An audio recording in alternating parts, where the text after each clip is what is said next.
మీ favourite contestant ఎవరో చెప్పండి? ఎవరికి గేమ్ బా నచ్చింది? ఎవరు స్ట్రాటజీగా ఆడారు? ఎవరు ఇంకా మాస్క్ వేసుకొని ఇంకా హౌస్‌లో నుంచి బయటకొచ్చారు? ఈ సీజన్‌లో నిజంగా నేను 60 days, 2 months I was out of country. So, నాకిక్కడ 'బిగ్ బాస్' చూసే ఎందుకంటే ఇక్కడ కన్నా 8 అవర్స్ ఇక్కడి నుంచి అక్కడ టైమ్ డిఫరెన్స్ ఉంటది కాబట్టి నాకెప్పుడు చూడలేదు. అప్పుడప్పుడు మన ఇన్‌స్టాగ్రామ్‌లో స్టార్ మా ప్రోమోస్ గట్టా చూస్తా ఉండేవాడిని. సో, యాక్చువల్‌గా నేను ఈ సీజన్‌లో అంటే నాకు ఫస్టే తెలుసు. ఎందుకంటే సీజన్ ఎంటర్ అయిన తర్వాత థర్డ్ డేలో, ఫోర్త్ డేలో ఒక పర్సన్ నేను అందరి గురించి ఒక్కొక్క నా నా వ్యూ పెట్టాననమాట నా ఇన్‌స్టాగ్రామ్‌లో. సో, డెఫినెట్‌గా ఎవరి వ్యూకి ఎక్కువ లైక్స్, ఎక్కువ వ్యూస్ వస్తాయో వాళ్ళు గెలుస్తారని నాకు తెలుసు యాక్చువల్‌గా. సో, పల్లవి ప్రశాంత్ అప్పటికే నేను పెట్టిన దానికి చాలా వ్యూస్ వచ్చాయి. Because I know that lot of people supporting him. ఒక కామన్ మ్యాన్‌గా లోపలికి వెళ్ళినప్పుడు ఆబ్వియస్లీ ప్రతి కామన్ మ్యాను సైకలాజికల్‌గా తనకి సపోర్ట్ అనేది వెళ్ళిపోతది యాక్చువల్‌గా. సో, మీ సీజన్‌లో అలా జరగలేదు కదా! మీ సీజన్‌లో కూడా కామన్ మెన్స్ ఉన్నారు. మా సీజన్‌లో super common man, not common man యాక్చువల్‌గా. తనకి తెలియలేదు పాపం. గణేష్‌కి is a common man, but he is more on comic side actually.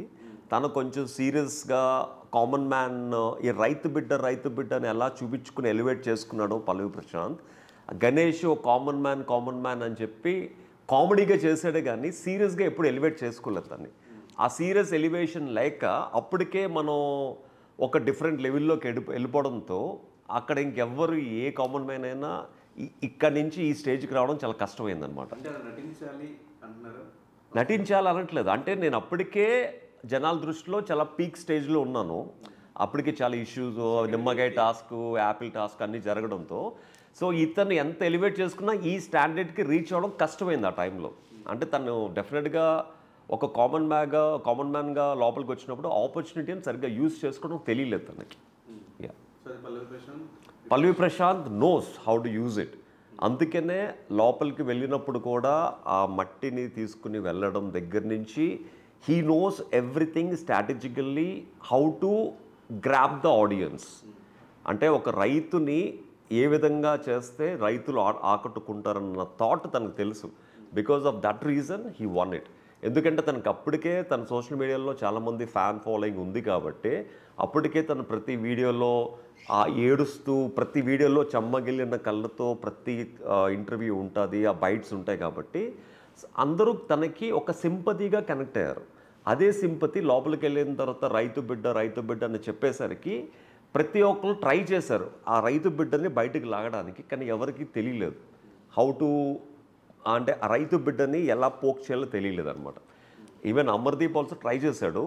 తర్వాత తను బీటెక్ స్టూడెంట్స్ అవి చెప్పాడు. అందరూ బీటెక్ స్టూడెంట్స్ కూడా చాలామంది కష్టపడి వచ్చారు, రైతులు ఒక్కడే కష్టపడరు అని చెప్పారు. కానీ ఎలివేట్ చేయడానికి ట్రై చేశారు కానీ but nobody knows how to elevate that point. నాలంటూ వెళ్ళి ఉంటే కరెక్ట్గా ఎలివేట్ చేసేవాడు యాక్చువల్గా. ఇప్పుడు అది ప్రశాంత్ సింపతియా? స్ట్రాటజీయా? రెండు ఉండొచ్చు.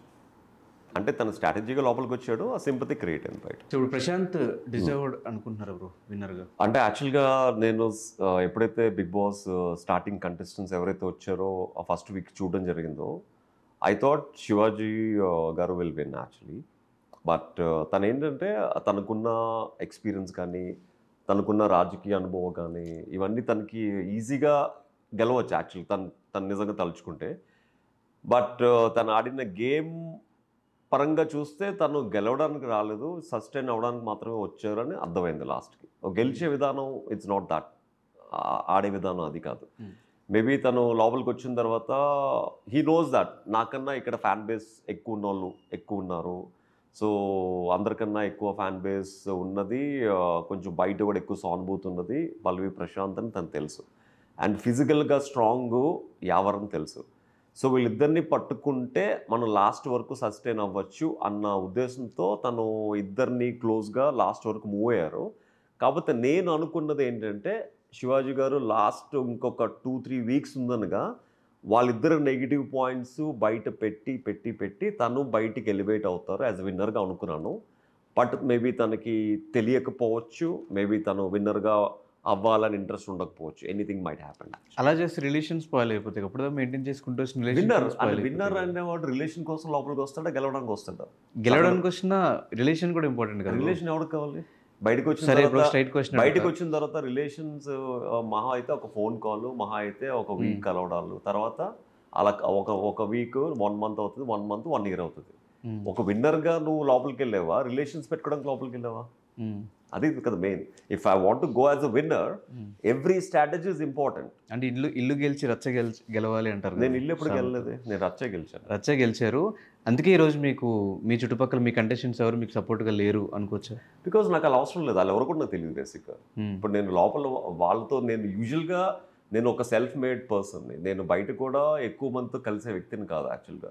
నేను బయటకు వచ్చి వాళ్ళతో రాసుకుని పూసుకుని తినడం వల్ల నాకు వచ్చే ఒక పైసా రాదు, నాకు టైం వేస్ట్ తప్ప nothing happens. But relationships only ఎప్పుడన్నా వాళ్ళ ఫంక్షన్స్ అయితే వెళ్ళి విష్ చేయడం, ఒక బొకే ఇవ్వడం, అక్కడ వరకే.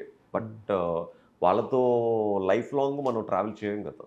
మన బిగ్ బాస్ హౌస్కి వచ్చింది బిగ్ బాస్ ఒక టైటిల్ని గెలవడానికి. సో గెలవడానికి వచ్చినప్పుడు ఆబ్వియస్లీ ఆ గెలుపు మీద ధ్యాస ఉండాలి, రిలేషన్స్ మీద ధ్యాస ఉండకూడదు. రిలేషన్ అనేది గెలుపు కోసం వేసే ఒక బాట మాత్రమే. But it's not a complete life అంతా వాళ్ళతో రిలేషన్ కోసం. అంటే బయట రిలేషన్స్ లేవో మనకి, బోల్డ్ రిలేషన్స్ ఉంటాయి. అన్ని రిలేషన్స్ పెట్టుకుని బిగ్ బాస్ హౌస్తోనే కంటెస్టెంట్స్తో లైఫ్ లాంగ్ రిలేషన్స్ పెట్టుకోవాలి లోపల రాంగ్ కదా. We came as a contestant to win the game. Obviously focus దాని మీద ఉండాలి మనకి.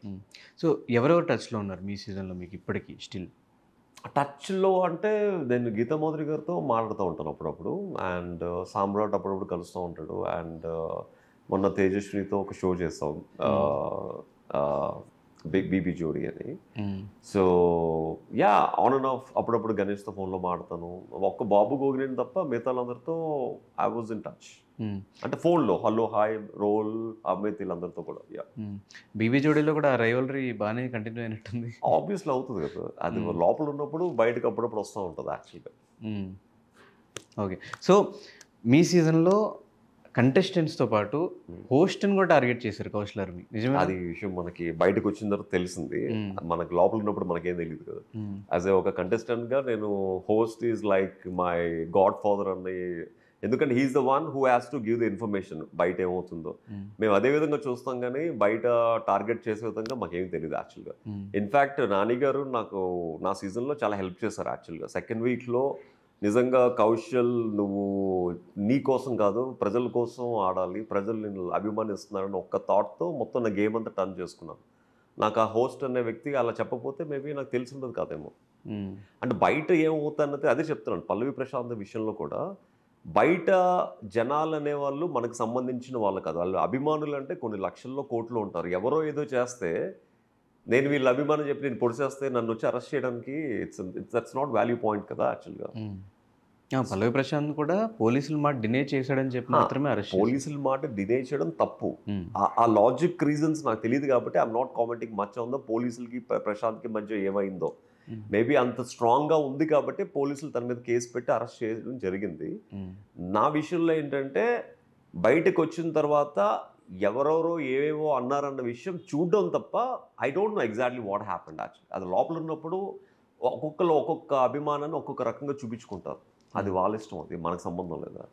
సో బిగ్ బాస్ అనే ఫేమ్ కొంతవరకే ఉంటుంది, నెక్స్ట్ సీజన్ స్టార్ట్ అయ్యే వరకే ఆ కంటెస్టెంట్స్ ఫేమ్ అంతవరకు కూడా ఉండదు.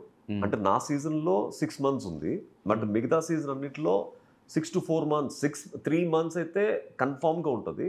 తర్వాత అలా అలా డ్రాప్ అయిపోద్ది అనమాట యాక్చువల్లీ. అంటే ఇప్పుడు పల్లవి ప్రశాంత్ విషయంలో కొంచెం సీజన్ 2 తర్వాత అంత రచ్చ జరిగింది కాబట్టి 6 months వరకు సస్టైన్ ఉంటుంది యాక్చువల్లీ.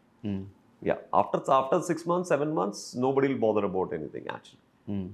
సో ఆ డౌన్ అయినప్పుడు ఆ పీరియడ్ అంతా ఎలా ఉంటుంది? ఒక ఇంత ఫేమ్ని చూసి, ఒక స్టార్ హీరోకి వచ్చిన ఫేమ్ని చూసి తర్వాత ఏమీ లేదు అని తెలిసినప్పుడు what is your mind set? మీ మైండ్ సెట్ ఎలా? That's actually very interesting question. ఎందుకంటే నేను నా close associates of a film industry Uday కిరణ్తో చాలా ఎక్కువ ట్రావెల్ చేశాను. Because I have seen Uday Kiran in the peak stage, I have seen in Uday Kiran bad stage. So నేను ఎప్పుడైతే పక్క నుండి ఇవన్నీ చూస్తూ ఉన్నానో ఐఎమ్ నా మైండ్ నా బాడీ అంతా ట్యూన్ అయిపోయింది యాక్చువల్గా. అంటే ఫేమ్ ఉన్నంతసేపు ఎలా ఎంజాయ్ చేయాలి, ఫేమ్ లేనప్పుడు కూడా ఫ్యామిలీని లైఫ్ని ఎలా ఎంజాయ్ చేయాలో ఆ డిప్రెషన్ ఎప్పుడు వెళ్ళను అనమాట. Maybe I think because that's the reason నేను ఎప్పుడు ఆక్యుపై ఉంటాను యాక్చువల్గా. మేబీ మీ అందరికీ నేను ఒక బిగ్ బాస్ విన్నర్గానో లేకపోతే ఒక యాక్టర్గానో తెలుసు, బట్ నాకేంటంటే ఒక ప్రొడక్షన్ హౌస్ ఉంది, ఒక మోడలింగ్ ఏజెన్సీ ఉంది. సో నేను ప్రతిరోజు ఒక 25 మంది 30 మంది స్టూడెంట్స్కి మోడలింగ్ నేర్పిస్తూ ఉంటాను.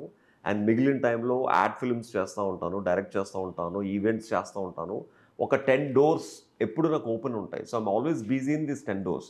అందులో ఒక డోర్ ఈజ్ యాక్టింగ్ అనమాట. సో నేను ఎప్పుడు అందుకనే ఇది లేకపోయినా మిగిలిన డోర్స్ ఎప్పుడు నాకు ఓపెనే ఉంటాయి అనమాట. I will be busy my self. నేను ఒక బిగ్ బాస్ విన్నర్ గానో లేకపోతే ఒక యాక్టర్ గానో ఈ డోర్లోకి వెళ్తే ఆమె యాడ్ ఫిల్మ్ మేకర్ అంటే నేను ఒక నార్మల్ షర్ట్ ఒక ప్యాంట్ వేసుకుని ఒక యాడ్ ఫిల్మ్ మేకర్గా సింపుల్గా ఉంటాను అనమాట. So I don't feel that I'm a celebrity or anything. అలాగా ఏ డోర్లో వెళ్తే I convert into that genre అనమాట. Okay. And fake voting start చేసింది కౌశల్ ఆర్మీ. అదే కదా ఇప్పుడు ఎగ్జాంపుల్ అదే కదా, ఫేక్ ఓటింగ్ అంటేనే బాగు గోగ్రేన్ గారు ఫేక్ ఓటింగ్ అని అంటేనే కదా ప్రజలందరూ రోడ్డు మీదకి వచ్చి we're not a fake, we're a true lovers, we're not a paid army, we're a true army అని స్ట్రైక్స్ చేసింది. స్ట్రైక్స్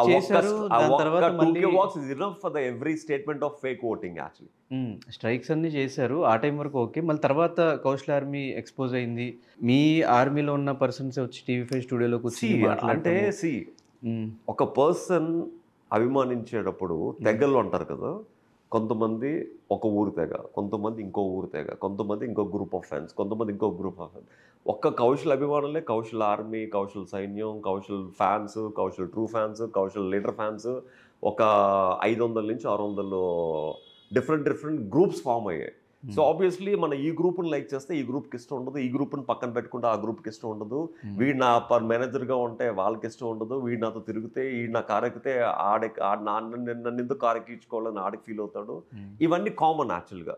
సో అలాగా ఒక గ్రూప్కి మధ్య ఇష్యూస్ని ఈ గ్రూప్లో ఉన్న వాళ్ళు ఈ గ్రూప్లో ఉన్న వాళ్ళకి మధ్య ఎప్పుడైతే ఆ ఫైట్స్ జరిగాయో పాపం ఈ గ్రూప్లో వాళ్ళు డెఫినెట్గా కొంచెం ఫైనాన్షియల్గా స్ట్రాంగ్ ఉంటే మిమ్మల్ని జైల్లో పెట్టిస్తాం, మిమ్మల్ని ఎక్స్పోజ్ చేస్తాం అంటే ఈ గ్రూప్ భయపడి వణుకుపోతుంటే ఆ గ్రూప్ని పక్కన పెట్టి నేను వెళ్తే అక్కడ నేను దొరికాను తప్ప, అంటే వాళ్ళు నన్ను టార్గెట్ చేశారు తప్ప పర్సనల్గా ఎవరిని టార్గెట్ చేయలేదు. It's all about the what you call selfish అనమాట. అంటే ఈగో ప్రాబ్లమ్స్ క్రియేట్ అయ్యే తప్ప there is nothing actual. So Kaushal army కౌశల్కి నెగిటివ్గా తయారైంది.